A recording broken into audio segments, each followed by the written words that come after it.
And you know this, Enrique, when you come through an organization where you don't get to pick the people you're sleeping around, you don't get to pick who you in the shower next to or in the brushing your teeth next to. They can be mentally exhausting, emotionally exhausting.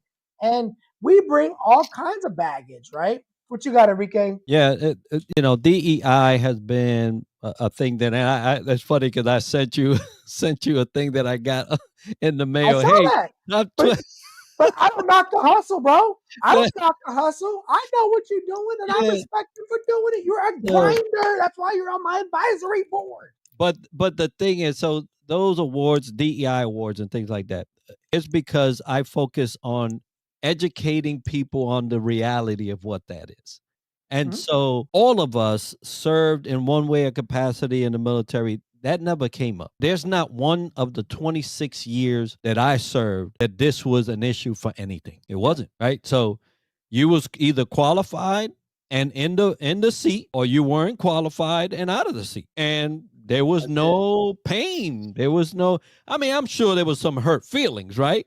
I Yeah. did go in my command and be like, hey, you're an E6, yeah, you owe, but you ain't doing nothing, you're out, right? And I know that hurt, right? I know that hurt. But I had to do as a leader what needed to be done in order to get the most efficient team doing the right thing so that my command can thrive. Yeah. And that's what I did. And so, it may be a thing outside, and I understand that.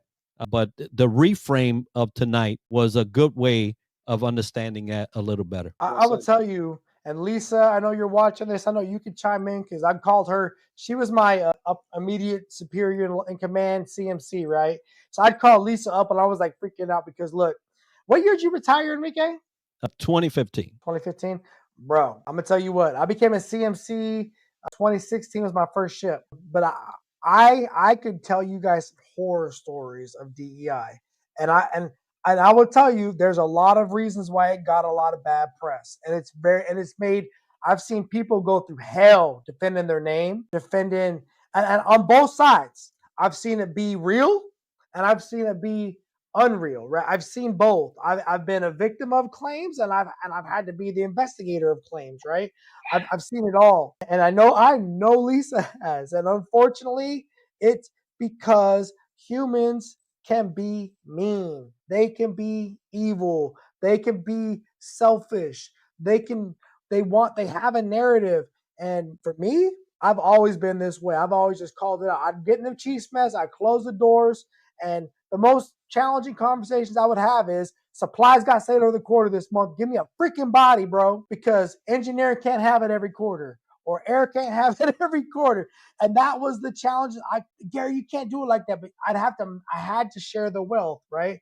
And so it's a leadership challenge when you lead large, diverse organizations. I promise y'all it's out there. And the Elisa says, oh yeah, I can get ugly. I'd still believe that the core warriors, the ones that were there for the right reasons, they will get past it, right? They will get past it. And so when I see people getting excited or got fired up about a talking point or about a funnel entry point or whatever it is, I just want to be like, look, man, breathe, breathe, breathe, breathe. It's going to be okay. And what matters to me more is if it's unfair, here's how you call a flag on the plate. But just make sure if you're going to throw a flag that you know what you're doing.